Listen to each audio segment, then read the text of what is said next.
Too often, when great tragedies happen, we have to reflect that the best seem to be the first to suffer. In this great tragedy, there is a unanimous conviction amongst all who knew him that Sir David was of the best. Eloquent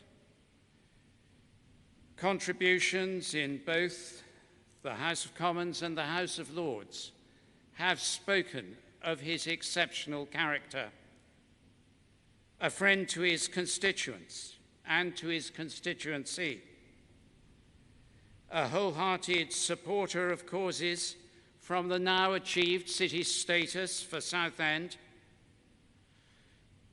to great causes of the future of our nation around Brexit, and all with a robust fairness of spirit and charity of heart that won the admiration and affection of all sides, regardless of whether they agreed with him politically or not.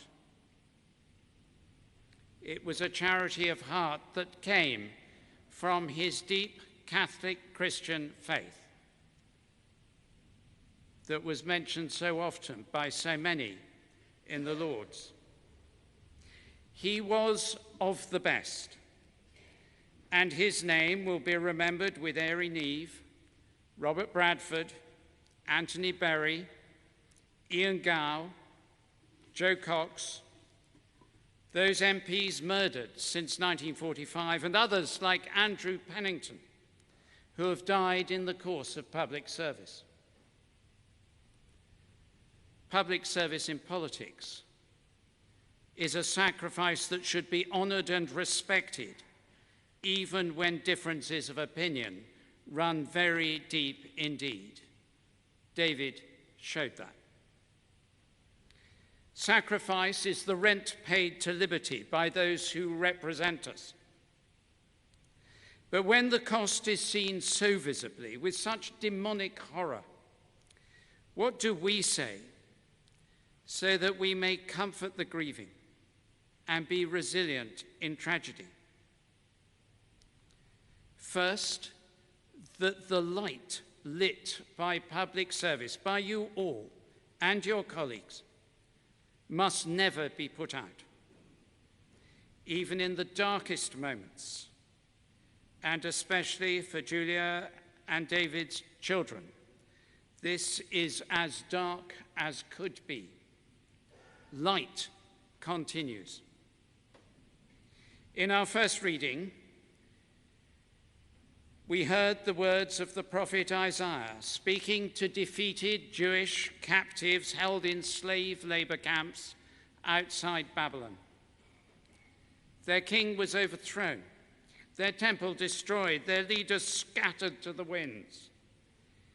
Yet Isaiah speaks of future triumph because of the faithfulness of God. Cruel adversity is not final destiny. Darkness does not endure. The light that David held out through his service, inspired by his strong personal faith, that light held by all in public service, may flicker, but it will not be extinguished. In the face of such injustice, it must be for all of us to determine to shine that light all the more brightly. Second, there is the promise of justice. St. Paul's words to the Thessalonians are to a small church grieving humanly for those who had died. Paul tells them that grief is right and normal. But for those who are servants of Christ like David, grief is accompanied by the certainties of life and of justice. Life because Christ rose from the dead and gives life. Justice because there is a final judgment where all that is good and all that is evil is judged by God. We mourn and grieve, and so we must. We shudder at loss. How could we do otherwise? Yet we also thank those who serve in politics. We need them. We join them in commitment to the life of hope through their service,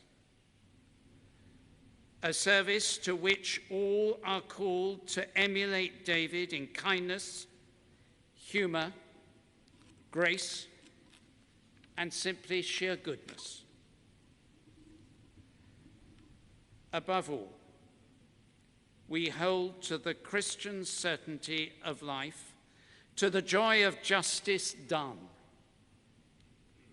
David, full of faith, will rest in peace and rise in glory. Grief remains the deepest pain, but God promises an end in light and love and the enduring hope of resurrection.